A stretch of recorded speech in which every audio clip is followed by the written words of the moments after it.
इस वीडियो में हम सीखेंगे कि गुणनखंड कैसे बनाया जाता है।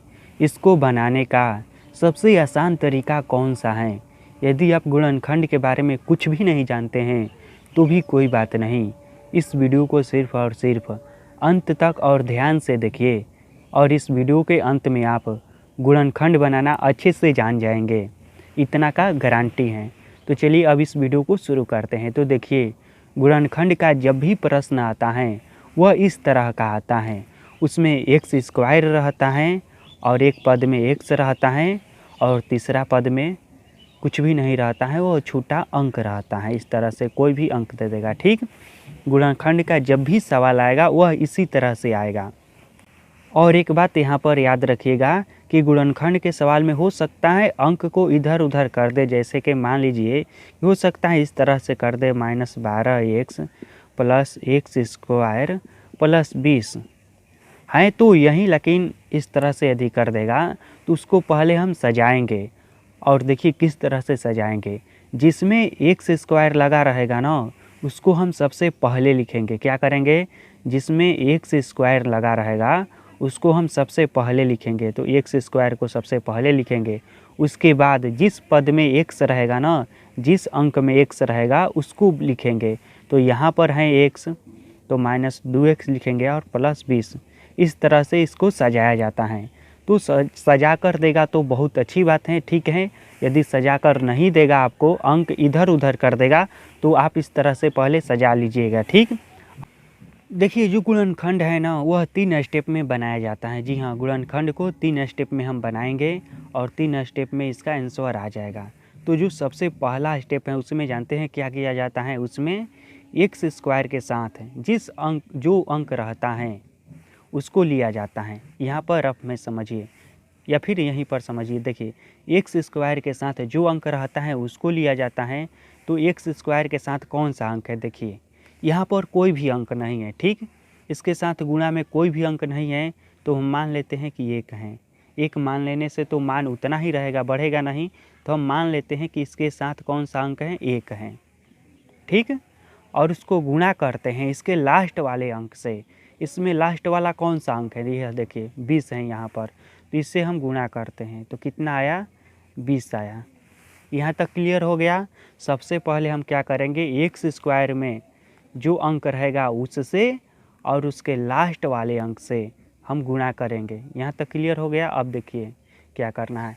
यह जो 20 आया है ना, दूसरा स्टेप में क्या करना है हमें, यह जो 20 आया है इसको इस तरह से 2 भाग में तोड़ना है कि जोड़ने या घटाने पर -12 आए और गुणा करने पर +20 आए। ठीक, यहाँ तक क्लियर होते जा रहा है। देखिए एक बार और समझिए। इस 20 को हमें इस तरह से 2 भाग में तोड़ना है कि जोड़ने या घटाने पर -12 आए और गुणा करने पर +20 आए। तो देखिए इसको भी 2 भाग में तोड़ने का बहुत ही आसान तरीका है। लघुत्तम इसका निकाल देना है। यदि आपको लघुत्तम नहीं आता होगा तो मेरे चैनल पर लघुत्तम वाला भी वीडियो है, उसको देख लेना। फिलहाल इसको समझिए। देखिए लघुत्तम इसका निकालते हैं हम। तो 20 का लघुत्तम निकालते हैं तो यह 2 से जाएगा 10 बार में और फिर 2 से जाएगा 5 बार में। ठीक, यहाँ तक अच्छे से समझ में आ रहा है। तो देखिए हमें 2 ऐसे अंक चाहिए जिसको जोड़ने या घटाने पर -12 आए। देखिए मैं -12 क्यों कह रहा हूँ, क्योंकि यहाँ पर माइनस का चिन्ह है। यदि प्लस का चिन्ह होता ना तो प्लस लाना होता हमें जोड़ने या घटाने पर। तो यहाँ पर माइनस है तो इसलिए मैं कह रहा हूँ कि 2 ऐसे अंक हमें ढूंढना है जिसको जोड़ने या घटाने पर -12 आए और गुणा करने पर +20 आए। तो देखिए इसमें से देखिए मिल जाएगा 2 अंक। यहाँ पर देखिए 2 हैं 5 हैं। इन्हीं अंकों को हमें इस तरह से सजाना है कि हमारा आ जाए। तो देखिए 2 दूनी 4 हो जा रहा है, 5 हो जा रहा है तो 5 का 20। ठीक, यह तो हो जा रहा है 20, 4 गुणे 5 करेंगे तो 20 हो जा रहा है। लेकिन एक बात यहाँ पर देखिए, हम 4 गुणे 5 कर रहे हैं तो 20 हो जा रहा है, लेकिन इसको जोड़ने या घटाने पर किसी भी तरह से 12 नहीं आ रहा है। देखिए 5 4 9 हो रहा है, जोड़ेंगे तो या घटाएंगे तो 1 हो जाएगा। ठीक, नहीं आएगा तो यह अंक नहीं होगा। तो फिर कौन सा अंक होगा? इधर से देखिए 5 दूनी 10 1 2, तो हम देखते हैं कि 10 ले लेते हैं और एक अंक 2 ले लेते हैं। ठीक, तो इसको आप देखिए 10 दूनी 20, हमारा 20 आ गया गुणा करने पर, और जोड़ने या घटाने पर कितना आना चाहिए -12। तो यदि हम इन दोनों में माइनस का चिन्ह दे दें, -2 ना -10 और -2, और इसको जोड़ेंगे तो क्या होगा, -12 आ जाएगा। देखिए जब 2 अंक माइनस में रहता है तो उसको जोड़ा जाता है और माइनस का ही चिन्ह दिया जाता है।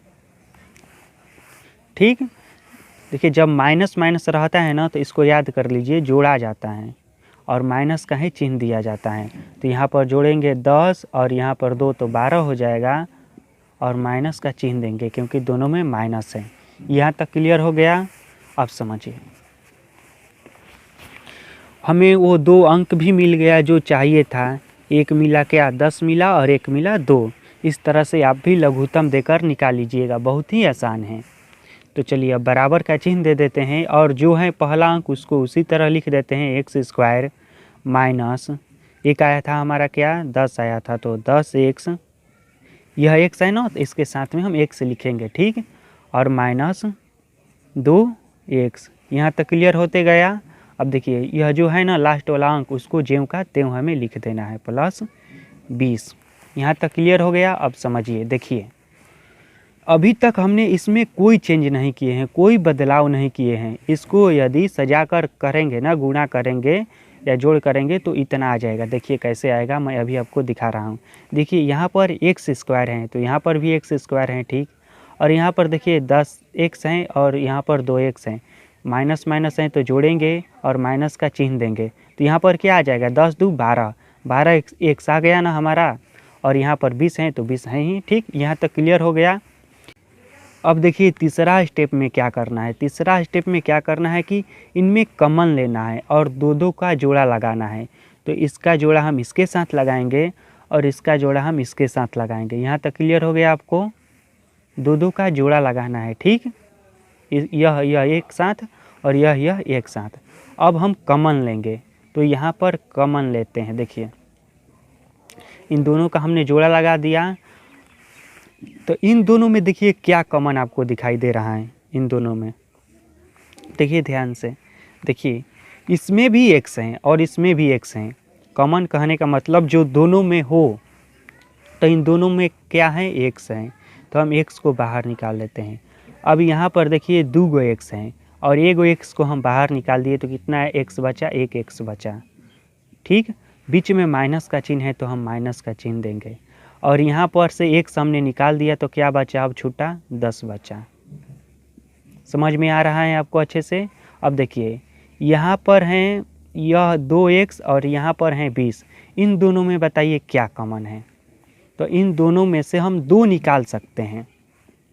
देखिए 2 इसमें भी हैं, मैं बता रहा हूँ अभी कैसे हैं। देखिए 2 के पहाड़ा में 20 है ना, तो 2 इसमें भी छुपा है और 2 यहाँ पर भी हैं। तो यहाँ पर हम, यह माइनस का चिन्ह है ना, तो पहले हम माइनस का चिन्ह देते हैं, उसके बाद 2 लिखते हैं।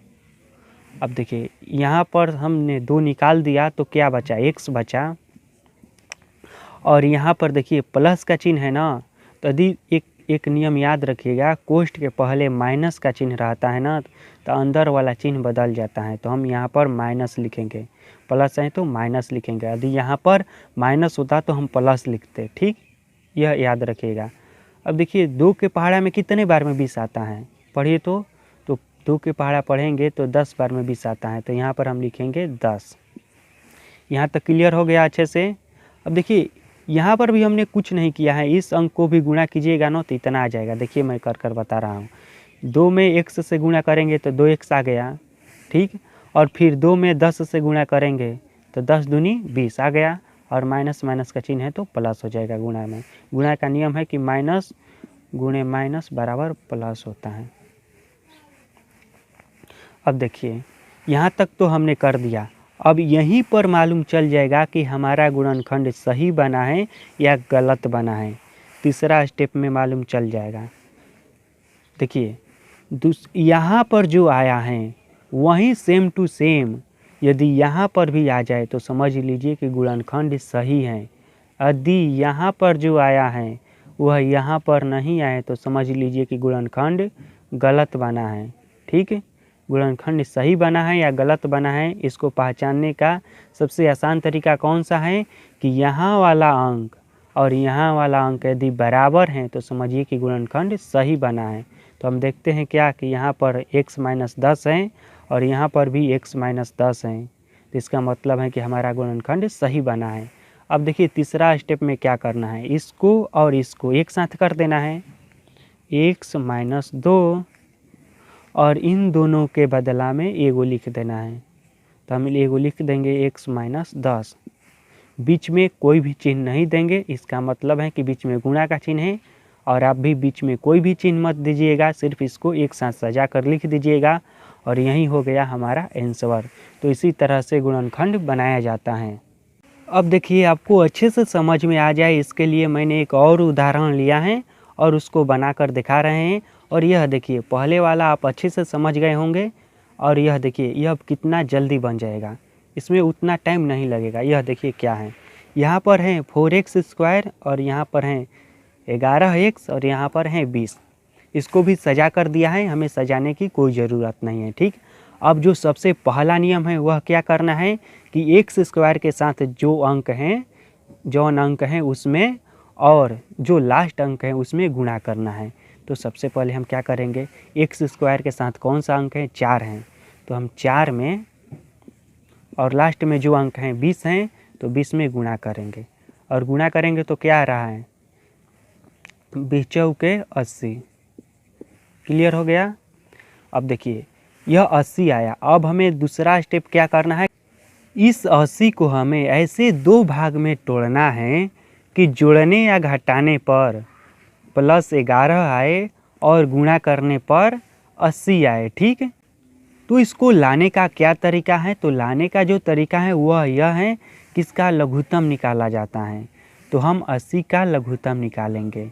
तो 80 का लघुत्तम निकालते हैं, देखिए 2 से 40, 2 से 20, 2 से 10, 2 से 5।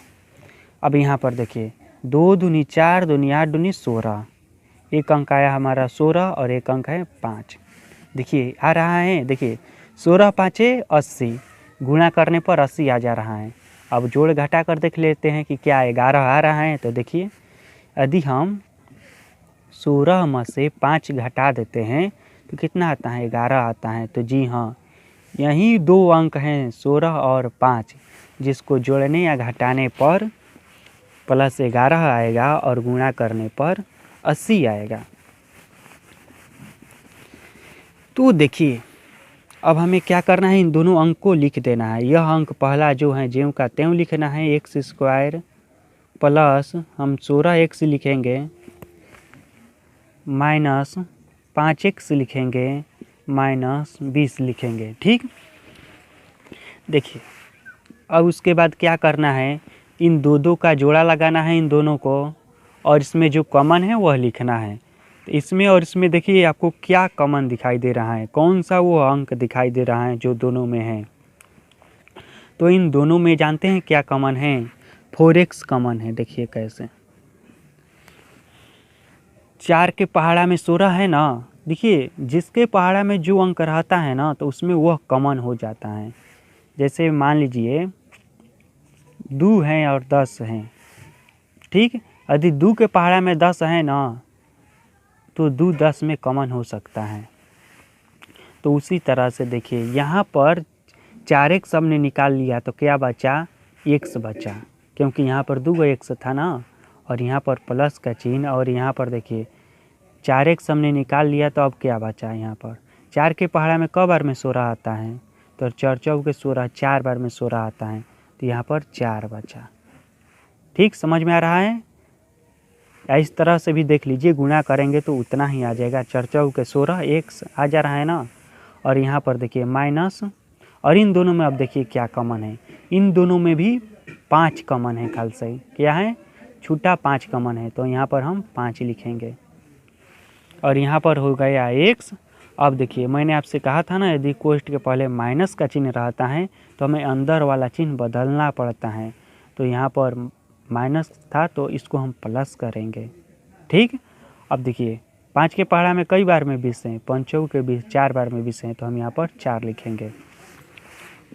अब मैंने आपको बताया था ना कि गुणनखंड सही है या गलत, इसको पहचानने का क्या तरीका है। तो इसको पहचानने का यही तरीका है कि यहाँ पर जो आया है वही अंक यहाँ पर भी आया है, तो गुणनखंड सही है। तो हमारा दोनों पर समान अंक है, इसका मतलब यह हुआ कि गुणनखंड बिल्कुल सही है। तब क्या करेंगे, इसको और इसको एक साथ लिख देंगे, 4x - 5 एक साथ, और इन दोनों के बदला में एगो को लिख देंगे x + 4, और यही हो गया हमारा राइट आंसर। तो इसी तरह से गुणनखंड बनाया जाता है।